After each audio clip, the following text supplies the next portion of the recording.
بسم اللہ الرحمن الرحیم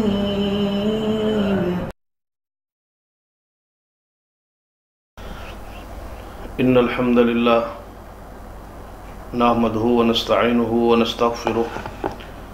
ونعوذ باللہ من شرور انفسنا ومن سیئات اعمالنا اللہ فلا مضل له ومن يضلل فلا هادی له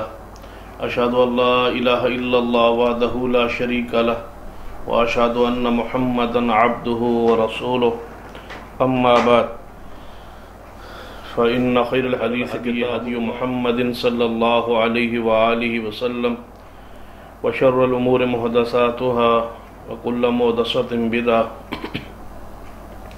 وكل بدعة ضلالة وكل ضلالة في النار أما بعد فأعوذ بالله السميع العليم من الشيطان الرجيم من همزه ونفخه ونفثه بسم الله الرحمن الرحيم ربنا وابعث فيهم رسولا منهم يتلو عليهم آياتك ويعلمهم الكتاب والحكمة ويزكيهم إنك أنت العزيز الحكيم. حضرات، نبی اکرم صلی اللہ علیہ وسلم کی سیرت انتہائی مقدس عنوان ہے.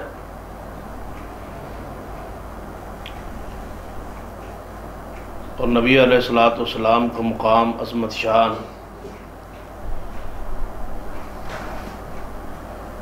اگر پڑھنا چاہے، سمجھنا چاہے تو سیدہ عائشہ رضی اللہ تعالیٰ عنہ کی وہ حدیث ہمارے سامنے ہے کہ آپ فرماتی ہیں کہ نبی اکرم صلی اللہ علیہ وسلم کا اخلاق، آپ کی سیرت قرآن ہے. قرآن پاک میں بہت سارے ایسے مقامات ہیں جہاں نبی اکرم صلی اللہ علیہ وسلم کی سیرت کو، مقام کو، آپ کی شان کو، مرتبت کو واضح کیا گیا ہے. دنیا کے اندر ایک ضابطہ ہے، کسی بھی بڑی شخصیت کی سیرت کا ذکر ہمیشہ اس کی ولادت سے شروع ہوتا ہے اور یہ سلسلہ وفات تک جاری رہتا ہے. جب تک انسان دنیا میں ہی نہیں آتا تو اس کی سیرت کا یا اس کا ذکر یا اس کا مقام کا بیان کرنا یا وجود میں آنا یا اس کا ذکر ہونا، اس کے بارے میں تصور بھی نہیں کیا جا سکتا. اور قرآن پاک نے ایک مقام پہ ہر انسان سے مخاطب ہو کے بات کہی ہے، هل أتى على الإنسان حين من الدهر لم يكن شيئا مذكورا. کیا انسان پر وقت نہیں آیا، نہیں گزرا کہ جب اس دنیا میں اس کا ذکر بھی موجود نہیں تھا، اس دنیا میں نام و نشان نہیں تھا.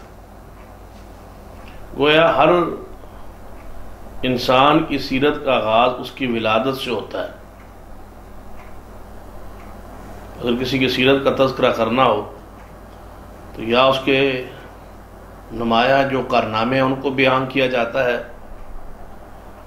یا پھر اس کی ولادت سے اس کی سیرت کا، اس کے حوال کا آغاز ہوتا ہے. لیکن نبی اکرم صلی اللہ علیہ وسلم کو یہ منفرد مقام حاصل ہے کہ آپ کی سیرت کا آغاز اور آپ کا ذکر ولادت سے بلکہ کائنات کی تخلیق سے پہلے ہی آپ کا ذکر موجود تھا، اور اس کا ذکر احادیث میں بصراحت موجود ہے. تو آج ہم ربیع الاول کی مناسبت سے چونکہ نبی اکرم صلی اللہ علیہ وسلم کی سیرت کا آغاز کر رہے ہیں، جو کہ ہمارے ہی جامعہ امام بخاری میڈیا سینٹر جو یہی دعوت پہنچانے کے لیے آپ تک یہ سلسلہ شروع کیا گیا ہے. تو آج سے ہم نبی اکرم صلی اللہ علیہ وسلم کی سیرت کہ بیان کا آغاز کر رہے ہیں، جو انشاءاللہ کئی دروس میں جاری رہے گا۔ تو آج ہم نبی اکرم صلی اللہ علیہ وسلم کی سیرت، آپ کی شان، مقام، رفعت کا وہ پہلو جو نبی علیہ الصلوۃ والسلام کی ولادت سے ہی پہلے ہو چکا تھا،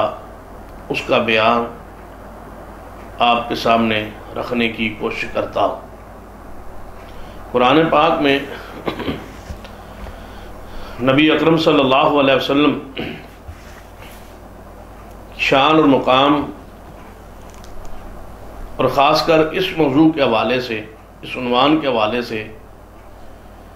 کہ ولادت سے پہلے آپ کا ذکر خیر اس کائنات میں موجود تھا،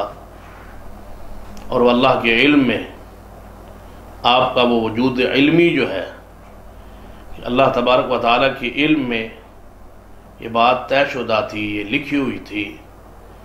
کہ سب سے آخر میں آنے والے محمد صلی اللہ علیہ وسلم ہیں۔ بلکہ بعض مفسرین نے اس آیت کریمہ سے یہی استدلال کیا ہے کہ نون والقلم وما یسطرون ما انت بنعمت ربک بمجنون، کہ اللہ تبارک و تعالیٰ فرماتے ہیں قسم ہے قلم کی، وما یسطرون، اور اس کی بھی قسم ہے جو اس قلم کی قسم ہے، ان حروف کی قسم ہے، ان الفاظ کی قسم ہے۔ تو آخر آگے نبی صلی اللہ علیہ وسلم کی شان کا، مقام کا، رفعت کا تذکرہ آنا ہے، تو اللہ تبارک و تعالیٰ یہاں قلم کی قسم کیوں اٹھائی، اور اس قلم کے ساتھ جو کچھ لکھا گیا ہے اس کی قسم کیوں اٹھائی؟ تو اس پر مفسرین نے یہ بات لکھی ہے کہ ایسے محسوس ہوتا ہے کہ نبی اکرم صلی اللہ علیہ وسلم کی شان اور مقام کو بیان کرتے ہوئے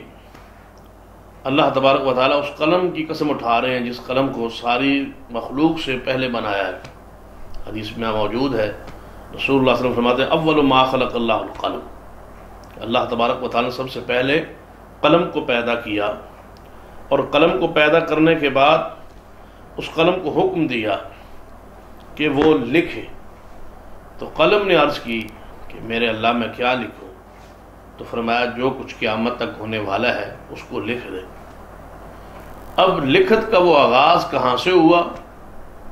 سب سے پہلے کیا لکھا گیا، اس پر مفسرین نے اپنے اپنے علمی بساط کے مطابق گفتگو کی ہے۔ تو یہاں لکھا ہے مفسرین نے جب قلم اور جو کچھ اس سے لکھا گیا ہے اس کی قسم اللہ تبارک و تعالیٰ اٹھانا چاہتے ہیں، مراد مقصود یہ ہے کہ ما انت بنعمت ربک بمجنون، کہ اے محبوب اس قلم کی قسم ہے جس کو سب سے پہلے بنایا گیا اور پھر جو اس سے لکھا گیا اس کی قسم ہے کہ ہم نے اس قلم سے محمد رسول اللہ صلی اللہ علیہ وسلم کے بارے میں جو جو مقام لکھوایا ہے، جو جو شان لکھوائی ہے، جو جو آپ کے اوصاف بیان کیے گئے ہیں، یہ اہل مکہ، سرداران مکہ، قریش مکہ جو آپ کو کہتے ہیں کہ یہ مجنون ہے، دیوانہ ہے، نعوذ باللہ، تو اے محبوب صلی اللہ علیہ وسلم ہم نے تو آپ کو مجنون لکھا ہی نہیں ہے، لکھوایا ہی نہیں ہے۔ تم اپنے رب کی رحمت و فضل و نعمت سے مجنون نہیں ہو۔ مجنون تو وہ ہوگا جس کا آسمان پر لکھا ہوا ہو کہ یہ مجنون ہو جائے گا، یہ پاگل ہو جائے گا، یہ دیوانہ ہو جائے گا۔ یہ کیا وہ بات کرنا چاہتے ہیں جو اللہ کے علم میں ہی نہیں، نعوذ باللہ؟ جب اللہ تبارک و تعالیٰ نے یہ لکھا ہی نہیں، لکھوایا ہی نہیں، اس کے یہ بات علم ہی بھی نہیں کہ محمد صلی اللہ علیہ وسلم مجنون ہو جائیں گے، نعوذ باللہ، تو کیا یہ ایسی بات کی خبر دینا چاہتے ہیں جو اللہ ہے علم اللہ تبارک و تعالیٰ خود نہ جانتا ہو؟ تو رسول اللہ صلی اللہ علیہ وسلم کی شان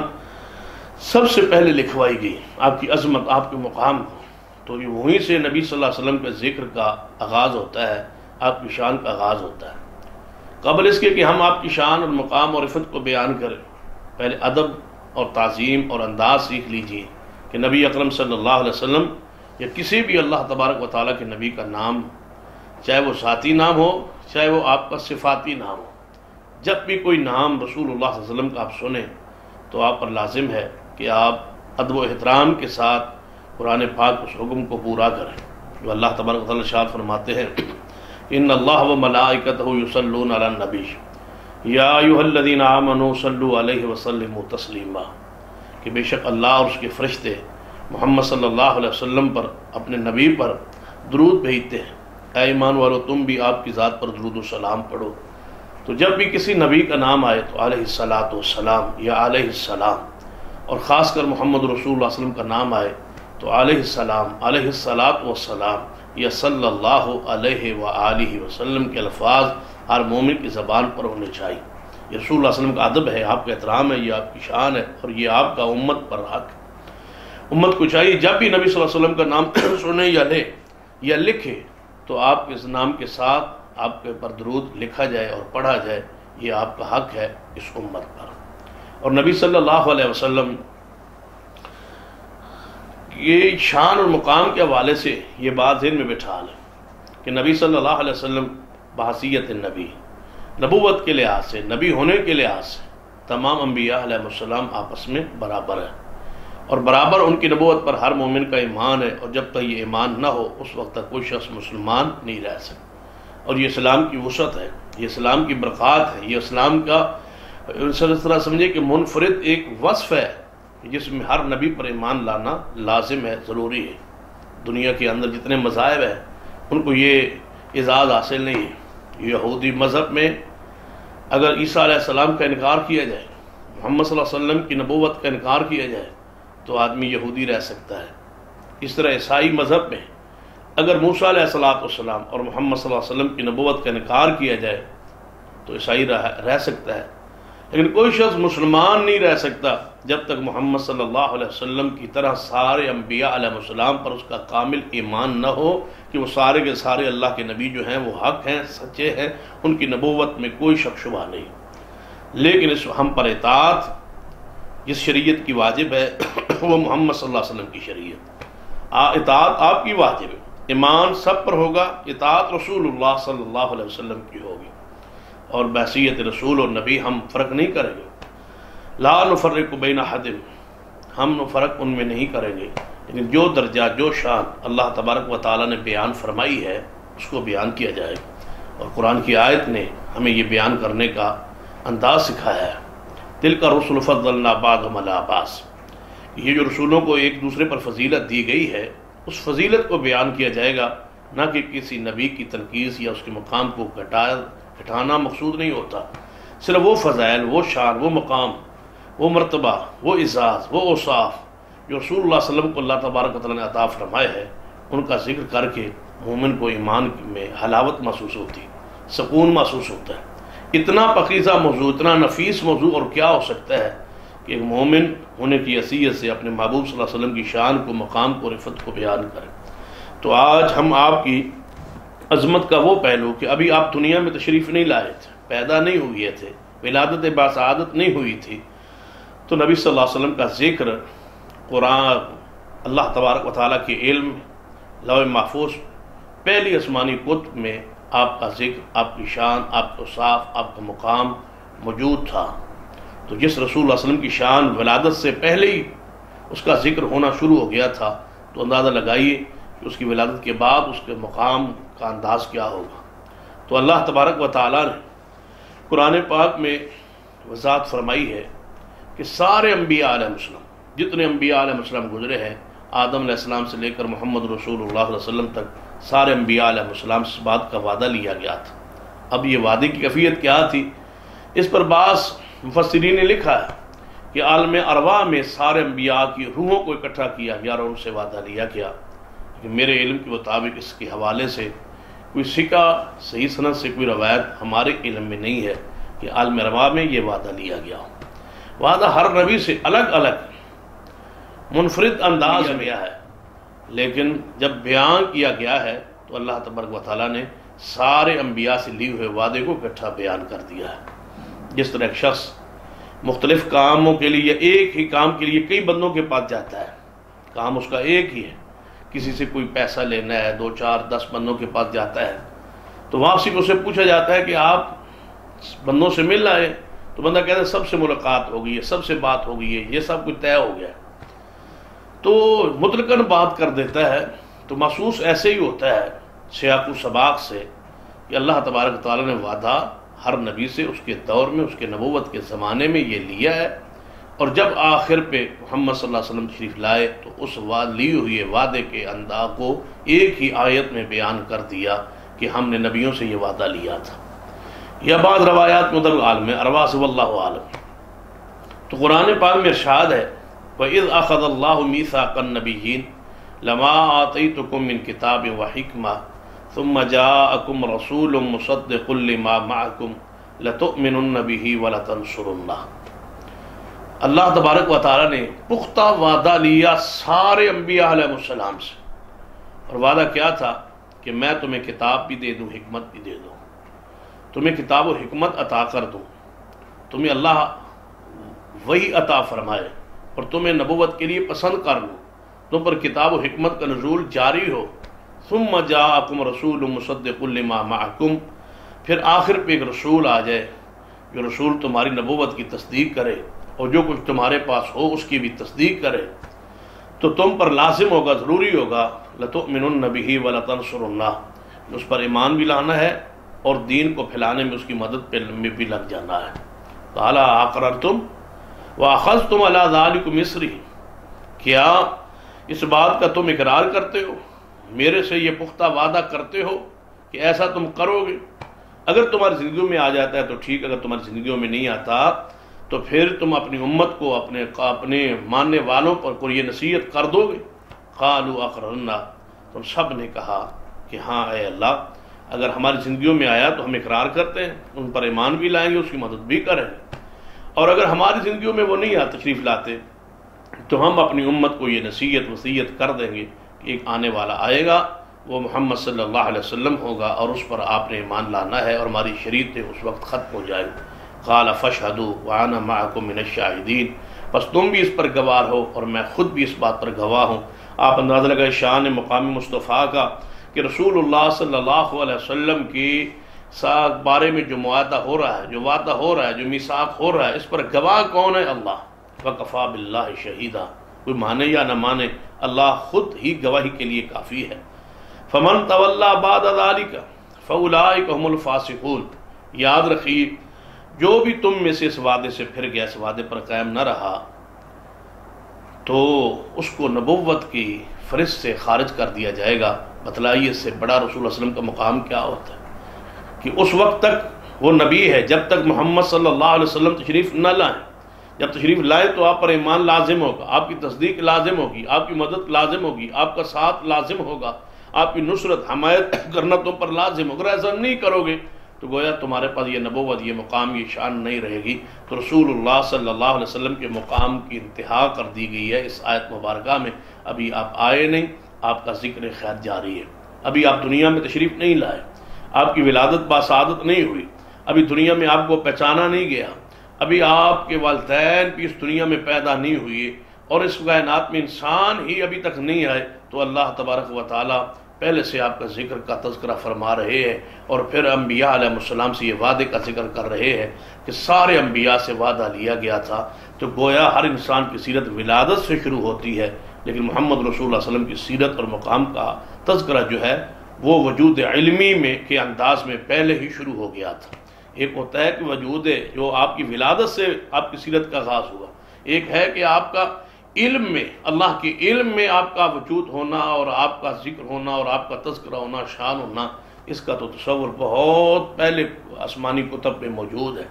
پھر دیکھ لیجئے قرآن پاک کا دوسرا مقام پہ غور کرتے ہیں. سیدنا ابراہیم علیہ السلام اور ان کے بیٹے سیدنا اسماعیل علیہ السلام بیت اللہ تعمیر کر رہے ہیں, باپ بیٹا دونوں. تعمیر کرنے کے بعد جب اس تعمیر سے فارغ ہوئے تو سیدنا ابراہیم علیہ السلام نے اپنے بیٹے کو ساتھ میں لایا اور اللہ تبارک و تعالیٰ سے چند دعائیں کی. اور عجیب انداز ہے کہ جتنی دعائیں کی اللہ تبارک و تعالیٰ ساری قبول فرمائے, اور ساری کی ساری ہمارے علم میں ہے کہ وہ قبول ہو چکی ہیں. وہ مقبول دعائیں جو سیدنا ابراہیم علیہ السلام نے کی ہیں وہ پہلی ربنا تقبل منا انک انت السمیع العلیم, اے اللہ ہماری اس محنت کو قبول فرما لے. تو ابراہیم علیہ السلام بیت اللہ تعمیر کر رہے تھے, اسماعیل علیہ السلام ساتھ تعاون فرما رہے تھے, تو اللہ تبارک نے اس کی دعا کو یقیناً قبول کیا ہے اور ان کا بیت اللہ کا تعمیر کرنا اس کو قبول فرمایا ہے. پہلی دعا ہی یہ تھی. تو گویا ساری دعاؤں سے پہلے, مثلا آپ نماز کے بعد دعا کرتے ہیں یا کہیں بھی دعا کرتے ہیں, کسی نیک عمل کے بعد آپ اللہ سے دعا مانگتے ہیں, دعا کرتے ہیں, تو سب سے پہلے یہ دعا ہونی چاہیے کہ اے اللہ جو میں نے عمل کیا ہے اللہ پہلے تو اس کو قبول فرما لے. اگر وہ قبول ہو چکا ہے اور ہو گیا ہے تو یقیناً یہ اس بات کی امید ہے کہ اس نیک عمل کی برکت سے، اس کے وسیلے سے اللہ تمہاری دعا قبول فرمائے گا. پہلے تو یہ ہے کہ بندہ مسجد بناتا ہے اس کے لیے دعا کرے کہ یا اللہ اس کو قبول فرما لے، اور اگر یہ قبول ہو گیا تیرے ہاں تو یا اللہ پھر یہ انعام، یہ رحمت مجھے عطا فرما دے. تو پہلی دعا آپ نے یہ فرمائی کہ اے اللہ ہماری اس محنت کو قبول فرما لے. اور دوسری دعا جو سیدنا ابراہیم علیہ السلام ارشاد فرماتے ہیں، ربنا وجعلنا مسلمین لک ومن ذریتنا امۃ مسلمۃ لک، اے اللہ ہم دونوں کو اپنا مطیع و فرما بردار بنا دے. بھلا اس میں کیا شک ہو سکتا ہے؟ جب ابراہیم علیہ السلام اسلم قال اسلمت لرب العالمین، تو آپ کی دعا کی قبولیت کا ذکر خود قرآن میں موجود ہے، اور سیدنا اسماعیل علیہ السلام کے بارے میں ذکر موجود ہے. فلما اسلم وتلہ للجبین ربنا وجعلنا مسلمین لک، فلما اسلم، جب دونوں مطیع ہو گئے تو گویا قرآن میں آپ کی دعا کا ذکر بھی موجود ہے اور دعا کی قبولیت کا ذکر بھی موجود ہے. ومن ذریتنا امۃ مسلمۃ لک، او اے اللہ میری اولاد میں ایک اپنی مطیع و فرمانبردار امت، گروہ، جماعت میری اولاد میں ہمیشہ قائم و دائم رکھ. آپ کی یہ بھی دعا قبول ہوگی کہ سرور کائنات محمد رسول اللہ صلی اللہ علیہ وسلم کی لڑی، آپ کا خاندان، آپ کا نسب، آپ کا خون قیامت تک ہے، اور سادات قیامت تک موجود ہیں، اور وہ توحید کے عقیدے پر، سنت کے عقیدے پر قائم ہیں. تو گویا یہ ابراہیم علیہ السلام کی دعا ہے، کیونکہ محمد رسول اللہ صلی اللہ علیہ وسلم کی نسل جب آگے چلے گی، سیدنا حسن سینہ حسین سے جو آگے آپ کی نسل پاک چل رہی ہے، یہ سیدنا ابراہیم علیہ السلام کی دعا ہے. اور دوسرا صحیح البخاری کی وہ حدیث بھی ہمارے علم میں رہنی چاہیے کہ بنو تمیم جو عرب میں ایک قبیلہ ہے، اس کو بھی اسماعیل علیہ السلام کی اولاد اور آپ کے خون سے ہی رسول اللہ صلی اللہ علیہ وسلم نے قرار دیا تھا. تو گویا بنو تمیم کا ہونا اور سادات کا ہونا، تو ابراہیم علیہ السلام کی یہ دعا ہے جو اللہ تبارک و تعالیٰ نے قبول فرما لی ہے. اور امت مسلمۃ لک، نافرمان نہیں، ایسے اللہ اولاد دے، ایسی میری نا اولاد میں سے ایسا گروہ ہمیشہ رہے جو تیرا مطیع فرمانبردار ہو. وارنا مناسکنا، اے اللہ ہمیں حج کے طریقے دکھا دے، سکھا دے، عطا فرما دے. تو وہ حج کا کون سا طریقہ ہے جو آج امت کے علم میں نہیں ہے؟ اول سے لے کر آخر تک حج کے پورے مناسک، پھر رسول اللہ صلی اللہ علیہ وسلم اس کی وضاحت فرمائے، خذوا عنی مناسککم، مجھ سے حج کے طریقے سیکھ لو. وتوب علینا، اے اللہ ہماری طرف متوجہ ہو جا، ہماری توبہ قبول فرما لے. انک انت التواب الرحیم. آگے وہ دعا ہو رہی ہے جس کی طرف میں آپ کو متوجہ کرنا چاہتا تھا یا لانا چاہتا تھا کہ سیدنا ابراہیم علیہ السلام اب وہ دعا کر رہے ہیں. اب وہ ذکر آ رہا ہے ولادت سے پہلے، ابھی رسول اللہ دنیا میں نہیں آئے. کون کہتا ہے کہ ہم رسول اللہ صلی اللہ علیہ وسلم کو نہیں مانتے یا آپ کی شان کو، مقام کو، رفت کو نہیں جانتے اور پہچانتے؟ یہ عوام الناس میں پراپیگنڈا ہوتا ہے، اور لوگ کہتے ہیں کہ یہ رسول اللہ صلی اللہ علیہ وسلم کی شان کو، مقام کو نہیں پہچانتے، نہیں دیکھتے. سنیے، رسول اللہ صلی اللہ علیہ وسلم ابھی دنیا میں نہیں آئے، آپ کا تو ذکر موجود ہے، آپ کی شان موجود ہے، آپ کا مقام موجود ہے، رفت موجود ہے. قرآن پاک میں وہ کون سا وصف ہے جو قرآن میں ہو اور ہم اس پر ایمان نہ رکھتے ہو؟ وہ کون سی حدیث ہے جو صحیح ہو اور رسول اللہ علیہ وسلم کی شان اور فضائل کو بیان کر رہی ہو اور ہاں ایک مومن کو اس پر مقام ایمان نہ ہو؟ مومن کیسے ہو سکتا ہے جس کا رسول اللہ صلی اللہ علیہ وسلم پر ایمان ہی نہیں ہے؟ یاد رکھیے، آپ پر ایمان لانا، آپ سے محبت کرنا، آپ کا ادب کرنا، آپ کا احترام کرنا، آپ کی شان بیان کرنا اور آپ پر درود و سلام پڑھنا، یہ سارے کی ساری چیزیں جو ایمانیات میں داخل. اگر کوئی شخص یہ سارے اس کے احکام یا اس کے مسائل یا عقائد اس کے علم میں نہیں ہے اور جانتے ہی نہیں ہے، پہچانتے نہیں ہے، تو وہ مومن کیسے ہو سکتا ہے؟ مسلمان کیسے ہو سکتا ہے؟ مسلمان ان کی لازم ہے، جس طرح اللہ کو پہچاننا لازم ہے، اس طرح محمد رسول اللہ کو پہچاننا لازم ہے. کلمہ اسلام کی دو ہی تو جز ہیں، دو ہی تو رکن ہیں، دو ہی تو گواہی ہیں جس کے بعد نماز، روزہ، حج، زکوٰۃ فرض ہوتی ہے. وہ دو چیزیں ہیں، ایک یہ گواہی دے کہ اللہ کے سوا معبود کو نہیں، اور دوسری بات کی گواہی دے کہ محمد صلی اللہ علیہ وسلم اللہ کے رسول ہے. علیہ السلام نے جو دعا فرمائی بیت اللہ تعمیر کرنے کے بعد، جو آخری دعا تھی وہ یہ تھی، ربنا وابعث فیہم رسولا منہم یتلو علیہم آیاتک ویعلمہم الکتاب والحکمہ ویزکیہم. اے ہمارے رب، ایک بھیج رسول انہی میں، اے اللہ ان میں اور انہی میں سے ایک رسول بھیج دے. وہ کون ہے؟ محمد صلی اللہ علیہ وسلم. رسول اللہ صلی اللہ علیہ وسلم کے لیے سیدنا ابراہیم علیہ السلام دعا کر رہے ہیں. آپ اندازہ لگائیں کتنی مبارک دعا ہے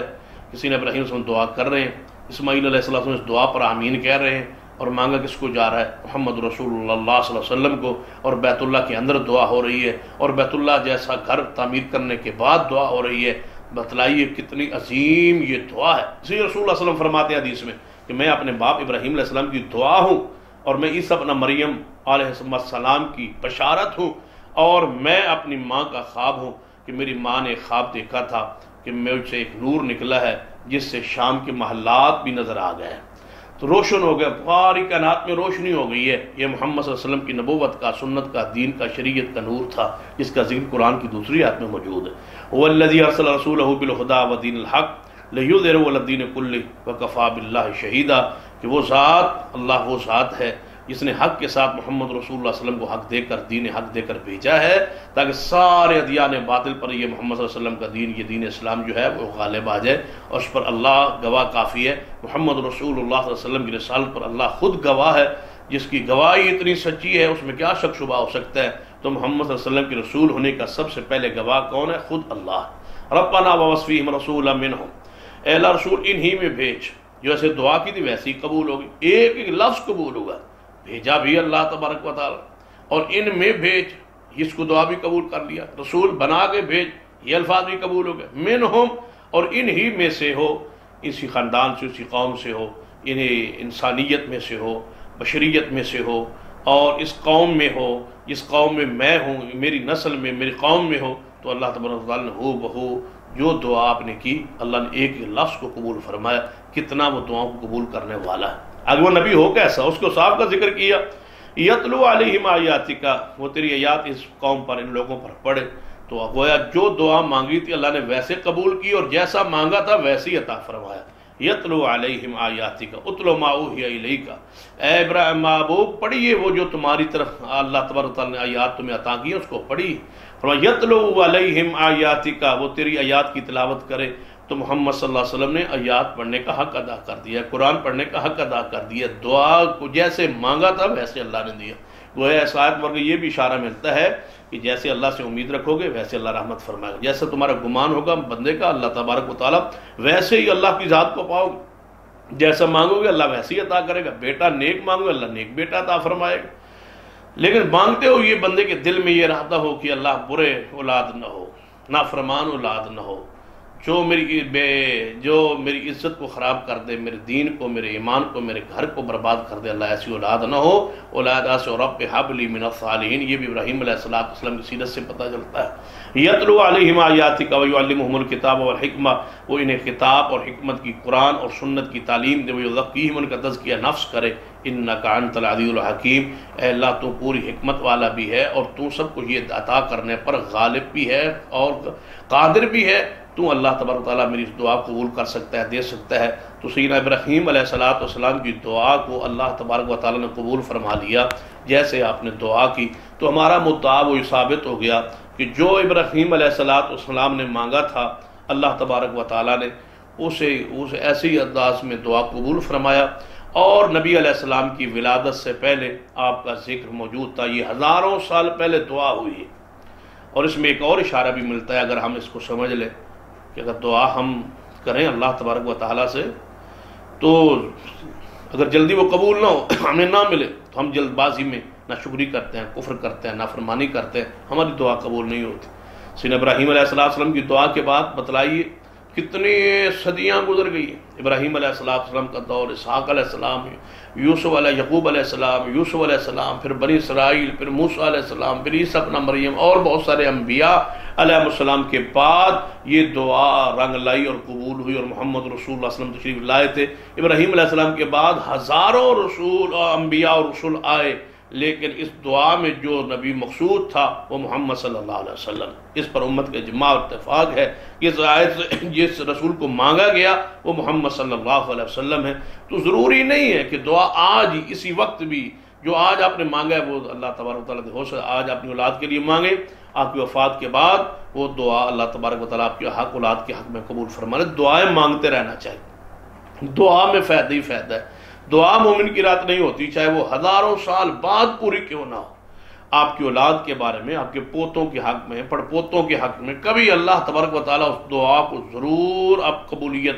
سے نوازیں گے، اور اللہ تبارک و تعالیٰ وہ عطا فرمائیں گے۔ تو گویا ہمارا وہ دعویٰ جو تھا کہ نبی علیہ السلام کا دنیا میں آنے سے پہلے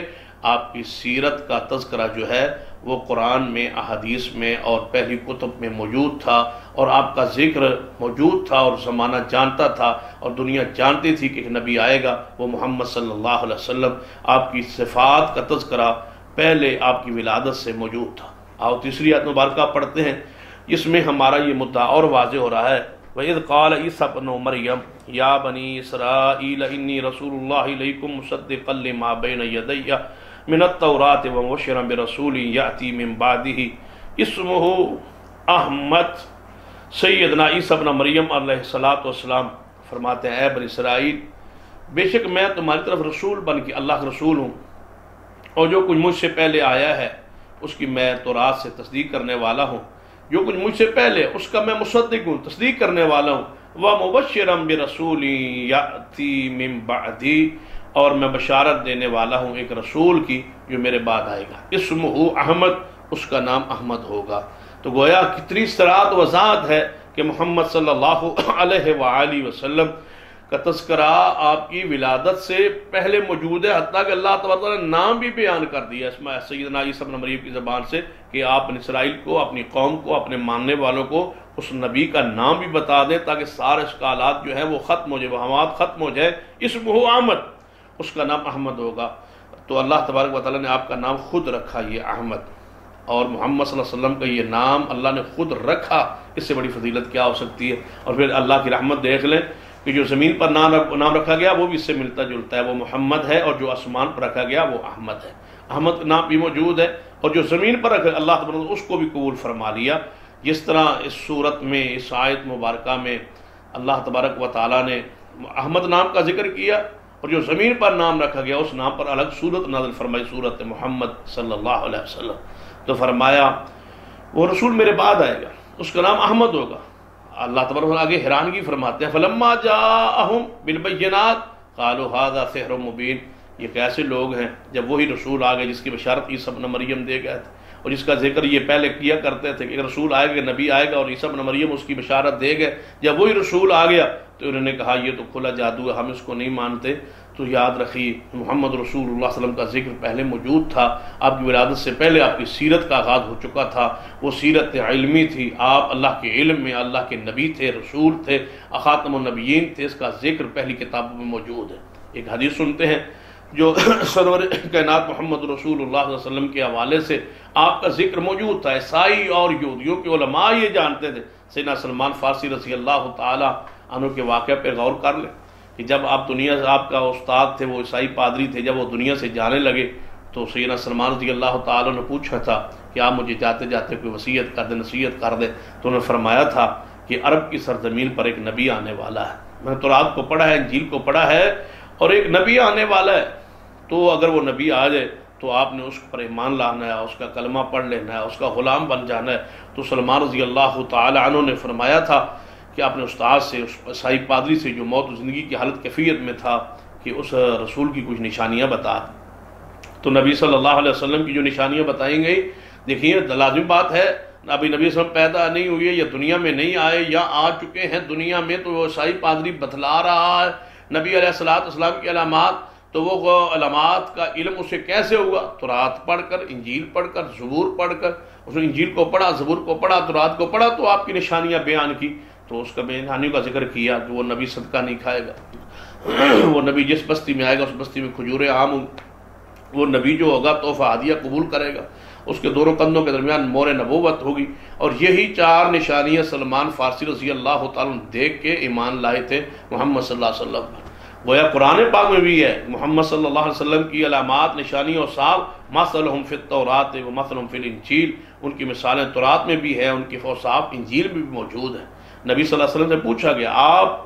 کب سے اللہ کے نبی ہیں؟ تو رسول اللہ فرمایا اور روح کے جسد اور روح کے درمیان تھے تو اللہ کے ہاں میں نبی لکھا ہوا تھا۔ تو گویا محمد صلی اللہ علیہ وسلم اللہ کے علم میں نبی تھے، اللہ جانتا تھا کہ ایک نبی ہوگا اور وہ محمد صلی اللہ علیہ وسلم ہوگا۔ اس کا ذکر بھی آپ کو تورات میں اتار دیا گیا، انجیل میں اتار دیا گیا، زبور میں اتار دیا گیا، اور پہلی قوموں کو سمجھا دیا گیا کہ ایک نبی آئے گا۔ تو نبی صلی اللہ علیہ وسلم یہ وہ واحد شخصیت ہے، یہ وہ واحد کائنات کے سردار ہے محمد صلی اللہ علیہ وسلم، جن کی ولادت سے پہلے سیرت کا آغاز ہو گیا تھا۔ شان کا، مقام کا، تذکرے کا ذکر جو ہے اس کا موجود ہے، آپ پڑھ لیں۔ نبی صلی اللہ علیہ وسلم کوئی بارے میں جب آپ پر نبوت کے آثار ظاہر ہوئے اور آپ کو نبی بنایا گیا اور وہی آئی تو ورقہ بن نوفل نے کیا کہا تھا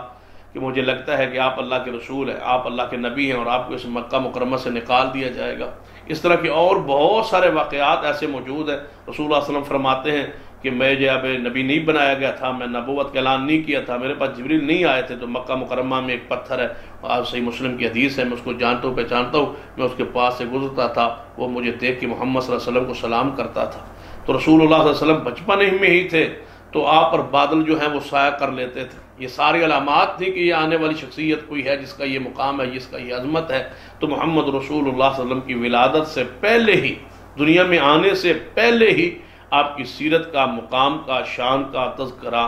جناب تورات میں بھی موجود تھا، انجیل میں بھی موجود تھا، زبور میں موجود تھا، اور اللہ کے علم میں آپ اللہ کے نبی تھے، اللہ کے رسول تھے، اور اس پر بہت سارے انبیاء علیہ السلام کی جو ہے بشارتیں اور ان کی کتب میں بھی موجود ہیں۔ تورات میں آج بھی آپ کی نشانیاں موجود ہیں۔ انجیل باوجود اس کے تعریف ہو چکی ہے، اس میں تبدیلی ہو چکی ہے، لیکن آج بھی آپ کی خوبیاں اس میں موجود ہیں، حتیٰ کہ اور کئی مذاہب ہیں جن کی کتب میں نبی صلی اللہ علیہ وسلم کی سیرت اور اوصاف کا تذکرہ موجود ہے۔ تو گویا رسول اللہ صلی اللہ علیہ وسلم کی ولادت بعثت سے پہلے ہی آپ کی سیرت کا، مقام کا، شان کا ذکر کر دیا گیا تھا۔ یہ آپ کی سیرت کا ہم نے آغاز کیا ہے اور یہاں تک ایک حصہ آپ کے سامنے رکھا ہے۔ آگے ہم نبی صلی اللہ علیہ وسلم کی ولادت باسعادت اور آپ کے نسب نامہ کے بارے میں، اور پھر آپ کی ولادت کے وقت جو حالات تھے اور رسول اللہ صلی اللہ علیہ وسلم کی آمد کا جو ایک تقاضا کر رہے تھے کہ رہنما ایک رسول ہے، وہ حالات کیا تھے۔ پھر محمد صلی اللہ علیہ وسلم تشریف لائے اور آپ کی ولادت بعد سعادت ہوئی، اور پھر آپ کا بچپن، لڑکپن، جوانی اور پھر نبوت کی وہ سیرت کا آغاز ہوتا ہے۔ تو آپ کی سیرت کو ہم جو ہے وہ 3 حصوں میں تقسیم کر رہے ہیں۔ پہلا حصہ یہ ہے کہ رسول اللہ صلی اللہ علیہ وسلم کی ولادت سے پہلے ہی آپ کی شان، مقام، رفعت کا تذکرہ اور ذکر خیر کائنات میں موجود تھا۔ دوسری بات یہ ہم ثابت کرنے کی کوشش کریں گے کہ آپ کی ولادت کے بعد 40 سالہ جو آپ کی زندگی کا حصہ ہے، اس میں آپ کا پاکیزگی، آپ کی طہارت، آپ کی عصمت، آپ کی شان، مقام اور وہ سارے واقعات جس کا ہمارے ایمان، عقیدے اور اسلام اور دین اور آخرت اور اپنی سیرت کو سنوارنے کا جو ضرورت ہے، ان واقعات کا انشاءاللہ ہم ذکر کریں گے۔ پھر محمد رسول اللہ صلی اللہ علیہ وسلم کی سیرت کا وہ آغاز ہوگا جس کے لیے یہ سارے کفار نے وہ انکار بھی کیا اور کفار سے مخالفتیں بھی ہوئی، اور رسول اللہ صلی اللہ علیہ وسلم کی وہ حیثیت جو نبوت کی حیثیت ہے، رسالت کی حیثیت ہے، جس سے آپ کی دعوت کا آگے آغاز ہوتا ہے۔ رسول اللہ صلی اللہ علیہ وسلم دین کو، شریعت کو آگے بیان کرتے ہیں، پھر ان مصائب کو، تکالیف کا ذکر کریں گے۔ تو اس مہینے میں ہم اپنے اس امام بخاری میڈیا سینٹر کے ذریعے آپ کو یہ پیغام دیتے رہیں گے اور رسول اللہ صلی اللہ علیہ وسلم کی سیرت کو بیان کرتے رہیں گے، تاکہ ایک نئے انداز میں رسول اللہ صلی اللہ علیہ وسلم کی شان، مقام، رفعت جو ہے وہ آپ کے سامنے آ جائے۔ اور پھر قرآن پاک کی وہ آیات میری جو ذاتی طور پر دلچسپی ہے یا ذاتی طور پر جو میں پسند کرتا ہوں، رسول اللہ صلی اللہ علیہ وسلم کی شان کو قرآن کی روشنی میں بیان کیا جائے۔ اس میں کوئی شک نہیں ہے کہ حدیث کے بغیر رسول اللہ صلی اللہ علیہ وسلم کی شان بیان کرنا بھی ایمان ہے، دین ہے، شریعت ہے۔ اس کے بغیر آپ کی شان کا حق ادا نہیں ہو سکتا۔ وہ آپ نے جو حدیث میں اپنی عظمت کو بیان کیا ہے وہ بھی ہم بیان کریں گے۔ لیکن قرآن پاک میں اللہ تبارک و تعالیٰ سے بہتر کون جانتا ہے؟ وہ خالق بھی ہے محمد صلی اللہ علیہ وسلم کا، وہ خود بنانے والا ہے، محمد صلی اللہ علیہ وسلم کو یہ شان عطا کرنے والا ہے۔ تو قرآن پاک کی آیات میں جو آپ کی شان، مقام بیان ہوئی ہے، اور وہ آیات بھی ہم آپ کے سامنے رکھیں گے جن آیات سے آپ کی شان، مقام کے برعکس کچھ غلط جو ہے وہ ابہامات یا استدلالات کرنے کی کوشش کی جاتی ہے، اور پھر آپ کو جو ہے وہ مختلف جو ہے وہ اختیارات دینے کی باتیں کی جاتی ہیں، اور نبی صلی اللہ علیہ وسلم کی شان، مقام، عظمت جو نہیں ہے اس کو آپ کے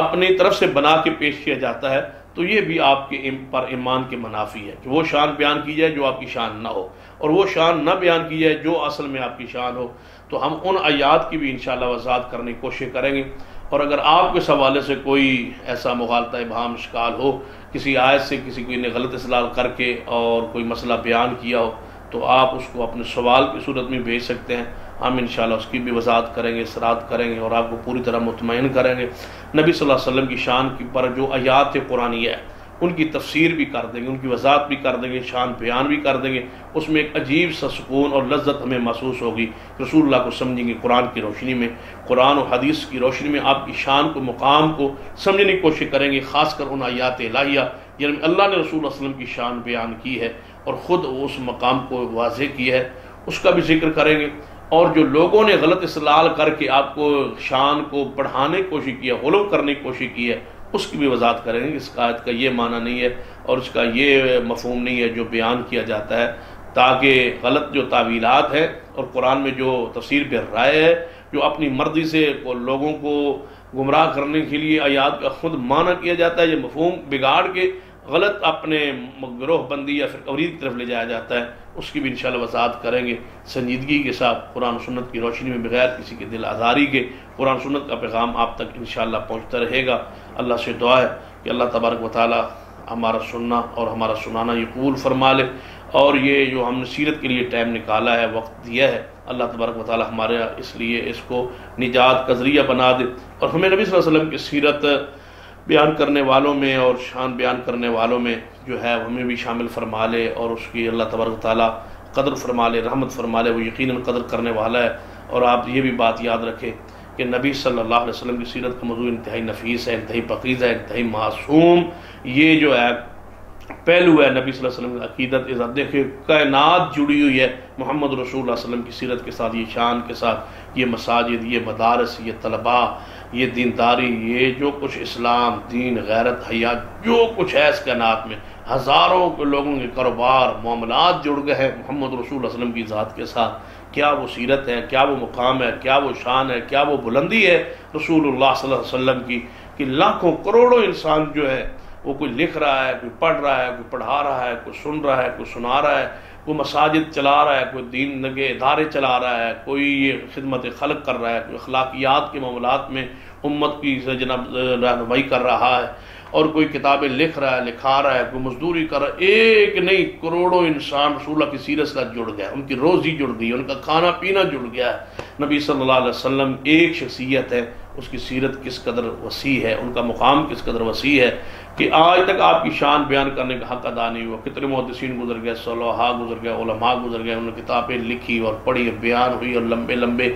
واعظ ہوئے، گھنٹوں گھنٹوں تقریریں ہوئیں، لیکن پھر بھی جب بھی اختتام ہوا اسی پر ہوا کہ ہم رسول اللہ کی شان بیان کرنے کا حق ادا نہیں کر سکے۔ آج تک اور قیامت تک یہ سلسلہ جاری رہے گا، لیکن رسول اللہ صلی اللہ علیہ وسلم کی شان بیان کرنے کا پھر بھی کوئی حق ادا نہیں کر سکتا۔ ہمارے پاس وہ الفاظ ہی نہیں ہے، وہ علم ہی نہیں ہے، وہ ہماری پہنچ ہی اس مقام تک نہیں ہے جہاں رسول اللہ صلی اللہ علیہ وسلم کی شان کو اللہ تبارک و تعالیٰ نے بلند کر دی۔ وَرَفَعْنَا لَكَ ذِكْرَكَ، یہ آپ کا مقام ہے، یہ آپ کی شان ہے۔ ہم انشاءاللہ آپ کے مداح کرنے والے لوگوں میں شامل ہونا چاہتے ہیں، ثنا خوانی ہم کرنے والے لوگوں میں شامل ہونا چاہتے ہیں کہ اس برکت سے اللہ تبارک ہماری سیرت کو سنوار دے، ہماری رہنمائی فرما دے، ہم پر رحمت فرما دے، ہمارے گناہ مٹا دے۔ کتنے ہیں وہ عظیم ہستی و شخصیت جن کی سیرت بیان کرنے سے گناہ معاف ہوتے ہیں، اللہ راضی ہوتا ہے، اللہ خوش ہوتا ہے، اور زبان میں حلاوت اور مٹھاس محسوس ہوتی ہے، سکون محسوس ہوتا ہے۔ اللہ مجھے بھی اور آپ کو بھی توفیق عطا فرمائے۔ وآخر دعوانا الحمدللہ رب العالمین۔